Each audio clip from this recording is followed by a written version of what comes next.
Барлықтарыңызға сәлем достар. Бұл 17-ші сабақтың үй жұмысының жауаптары. Бірінші тапсырмада бізде қарапайым кроссворд берілген болатын. Сол жердегі жауаптар осылай болады. Видеоны паузаға басып, қарап тексеріп алыңыздар. Өте қарапайым кроссворд болды. Бұл сабақ өткендерге өте оңай.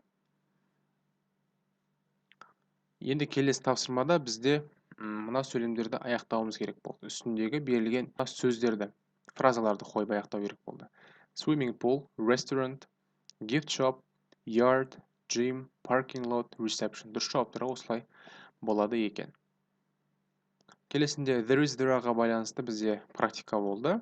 Ол жерде қай жерде there is, қай жерде there қойылу керек екенін табу керек болды. Сонымен дұрыс жауаптар осылай тексеріп алыңыздар. There is a lamp, there is a table, there are some towels, there is a chair, there is a suitcase, there are some books. Одан кейінгі тапсырма бізде listening болатын. Ол жерде біз мына жердегі дұрыс варианттарды таңдауымыз керек. Я немесе жоқ. Бұл қонақ үйге келген еді. Қонақ үйде бар жоқ нәрселерді білу керек еді.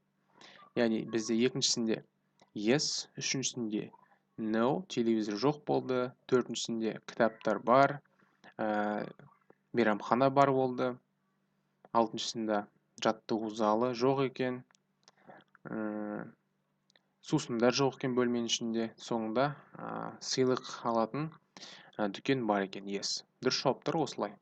Түзетіп алыңыздар. Осы тақырыпқа байланысты сөздердің бәрін жазып жаттап алды деген үміттемін.